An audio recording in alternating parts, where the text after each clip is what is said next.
What if I told you that the secret to unlocking true native-level English fluency doesn't involve memorizing a massive dictionary of rare words, but rather mastering just one tiny, everyday word? I mean, I know it sounds like a gimmick, right? Like some sort of linguistic magic trick. But when we look at the actual data on how native speakers talk, it is absolutely the reality. Yeah, totally.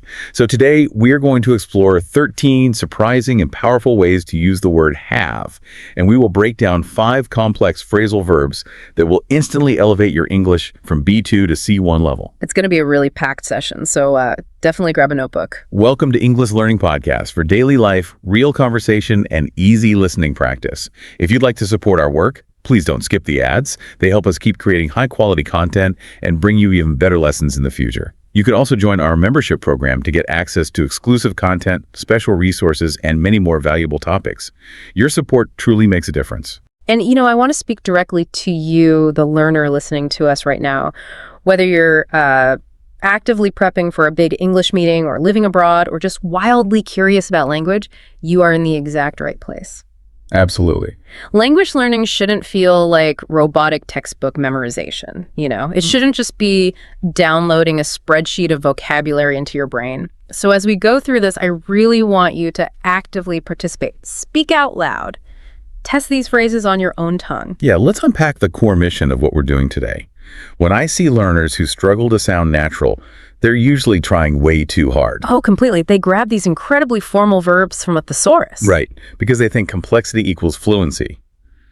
But native speakers just don't do that. We rely heavily on really simple words like have, get, make, do. It's so true. True fluency is actually depth, not breadth. Taking a tiny word like have and understanding its absolute mind-bending flexibility. So let's start building that depth. We'll move from the most basic foundation into some much wilder grammar territory. Use number 1 is the one everybody knows. Possession. Right, the safe zone. Exactly. I have a car. She has a big family. We have a problem. It's just simple ownership. It is the most literal translation of the concept. It's really fundamental to the human experience to claim what is ours, You physically possess a phone, so you say, I have a phone. But wait, why do we use the exact same word for a physical object like a car as we do for something abstract? Like, I have a problem. A problem isn't something I can just put in my pocket. Well, that is exactly where the psychology of English starts showing up. By using have for abstract concepts, the language forces you to take ownership of the invisible. Oh, wow. I never thought about it like that. Yeah, you don't just experience a problem, right? You possess it. It belongs to you. It's a very proactive way of framing reality. That makes total sense. We claim the abstract, just like the physical. But let's push that even further. We don't just hold on to objects or problems. We use have to hold on to time itself. Yes, moving right into use number 2. Which is acting as a helper word for the past. What grammar books love to call the present perfect tense. I know learners fight with this constantly. Oh, it's the number 1 roadblock for so many people. The present perfect, using have to connect a past action directly to the present moment. Like, I have lived in this city for 5 years. The distinction seems so thin to beginners. Let me try an analogy here, and you tell me if this tracks. Yeah, go for it. Think of your life experiences as a book. If I use the simple past and say, I lived in Tokyo, it feels like a closed chapter. I read it, I closed the book, I put it away. Right, the action is totally finished. But if I use this tiny helper word and say, I have lived in Tokyo for 5 years, the story is still going, right? The book is open on the desk. The open book is a brilliant visualization, and this is exactly why learners struggle. The physical difference in the sentence is so tiny. Just adding that one unstressed syllable, have. Exactly, just adding have. But the emotional feeling and the timeline of the sentence transform completely. It bridges the gap between past and present. It tells the listener, hey, this started in the past, but pay attention because it's still highly relevant right now. And a lot of other languages just don't have a structure that functions that way. They treat the past as the past. But English blurs them together. It's incredibly subtle. If a colleague says, I finished the report, versus I have finished a report, the second one almost feels like they are physically handing it to me right then. Yeah, the have drags the past action right up to your nose. It creates immediacy. And because these two tenses seem so similar, learners very often mix them up. Which brings us perfectly to our very first phrasal verb deep dive for today. We promised 5 complex phrasal verbs, and the first one is exactly what you just said, mix up. Yeah, mix up is a highly frequent B2 level phrasal verb. It means to confuse two things or people with each other. So, mechanically speaking, how is this different from just saying confuse? Why do native speakers prefer mix up? Well, confuse is a much heavier, more formal word. It kind of implies a deeper lack of understanding. But mix-up is very visual. Like physically mixing things.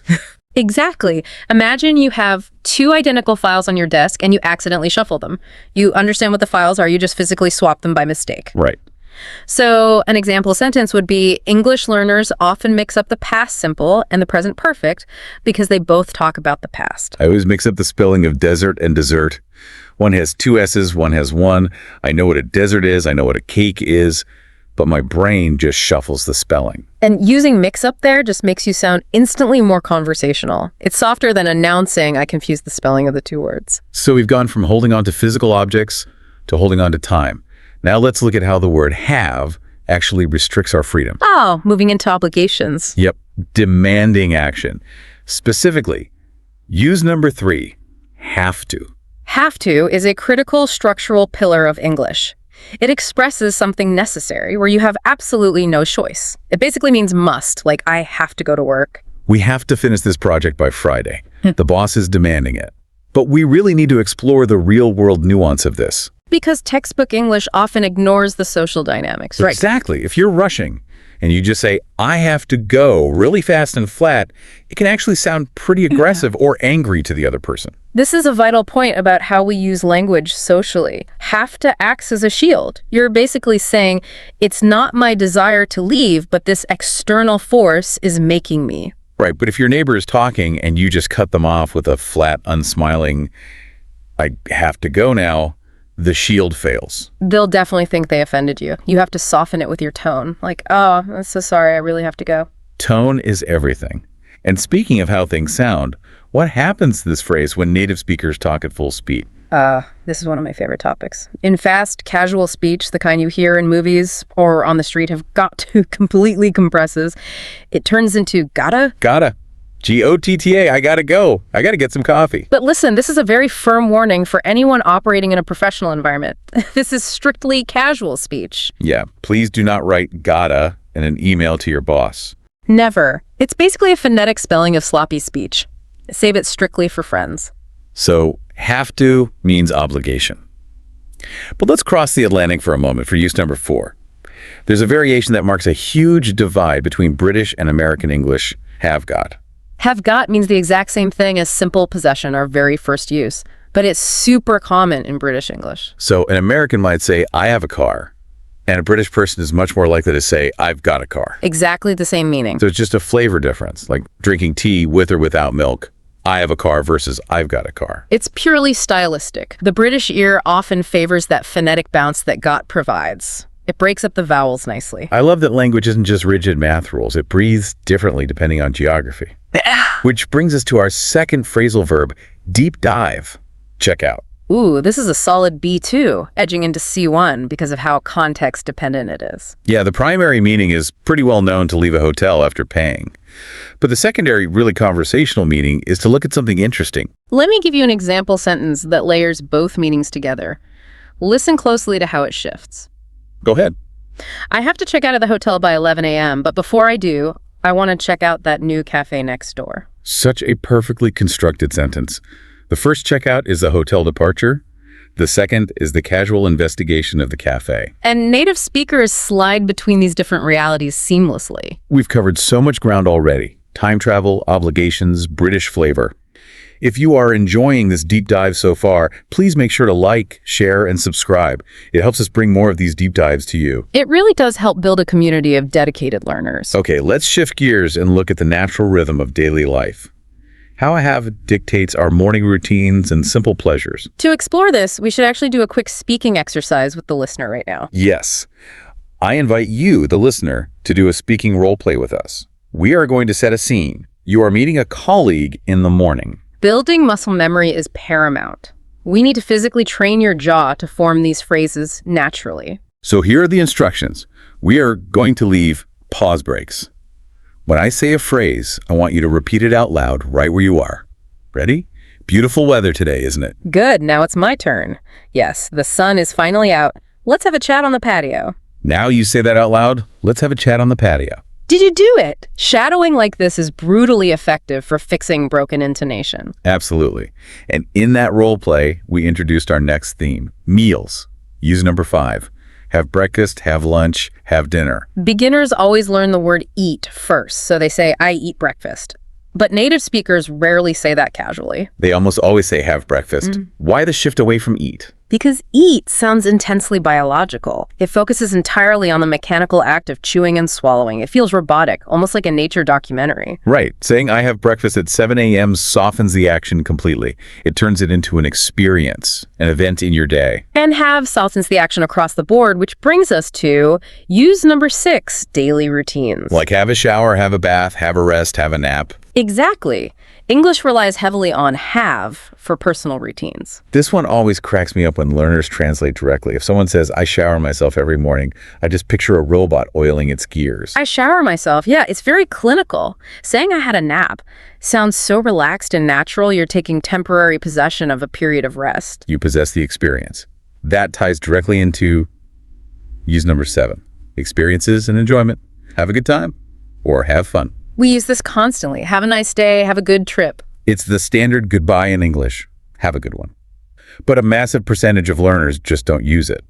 Why do you think that is? Because in many cultures, there isn't a direct equivalent to have fun as a goodbye phrase. Some languages focus on health or just seeing the person again. So they just say a polite goodbye, but they miss that cultural warmth. Exactly. They forget it exists in the English social toolkit. Adopting this instantly makes you sound warmer and more caring. It's a tiny tweak with a massive reward.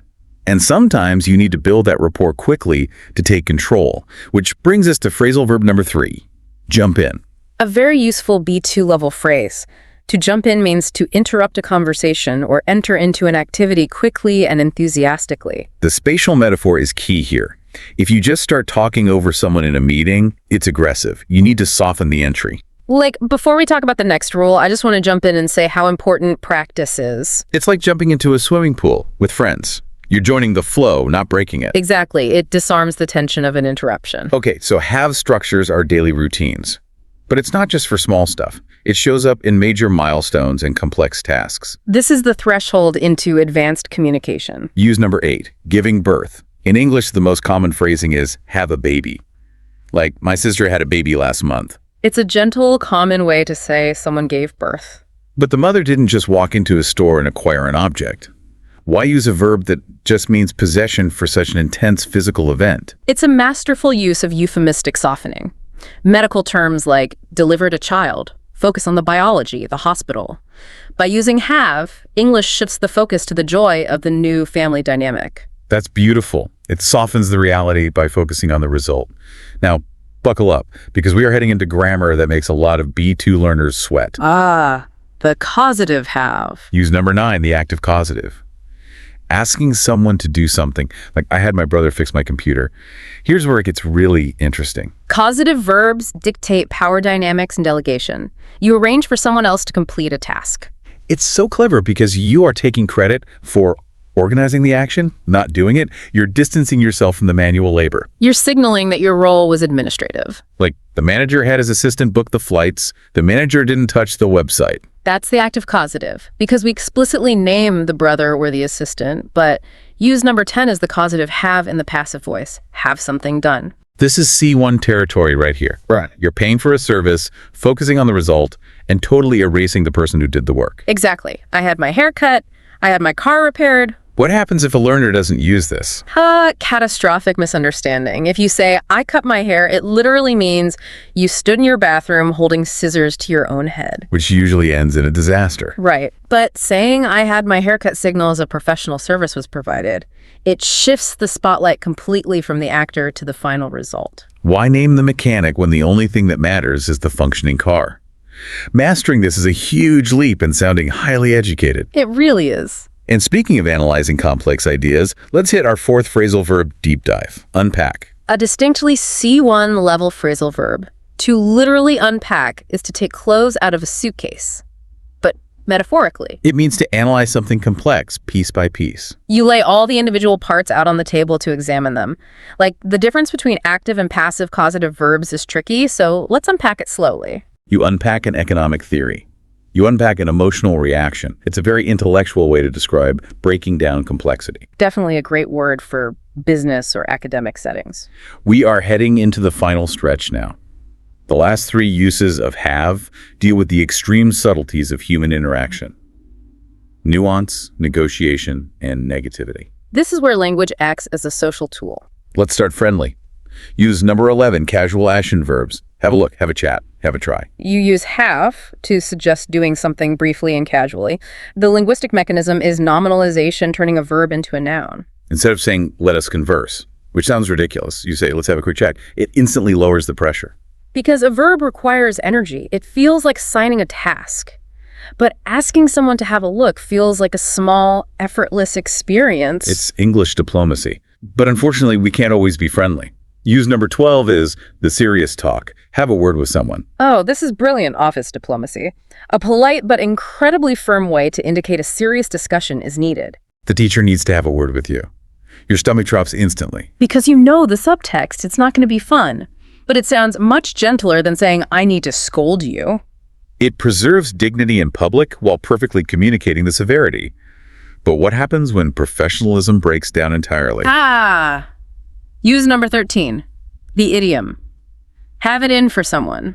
This means someone secretly dislikes you and wants to cause you trouble on purpose. A hidden grudge. It's a spatial metaphor. It is the weapon or grudge, and they are keeping it hidden in their pocket or heart, waiting to use it. I think my boss has it in for me. He gave me the worst schedule 3 weeks in a row. It implies a targeted campaign of unfairness. And this connects perfectly to our final phrasal verb, pick on. A B2 level phrase.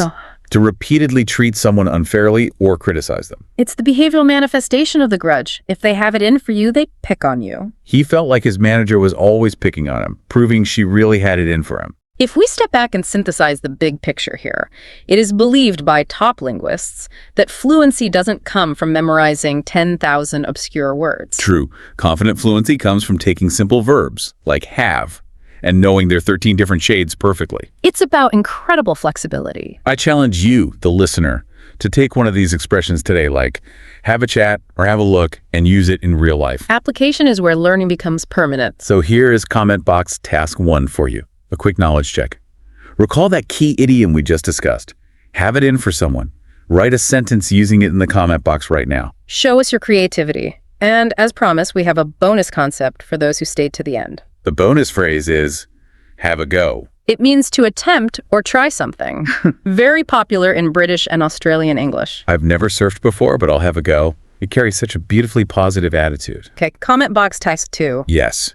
To prove that you made it to the very end of this lesson and that you are dedicated to your learning journey, write, I am consistent in the comment box right now. Please write your feedback in the comments and tell us, which kind of topic do you want for the next video? Do hype if you like this video.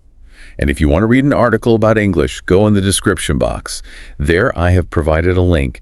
If you subscribe once, you will receive a free article in your email for free every time. If you enjoyed this podcast, there are many more podcasts on my channel. Go check them out and binge watch your favorites. It's been an absolute privilege going through this with you all. Next time you speak in your native language, pay attention to your smallest, most common verbs. You might be surprised to find they're just as complex and powerful as have is in English. Keep practicing, keep smiling, and keep believing in your English journey.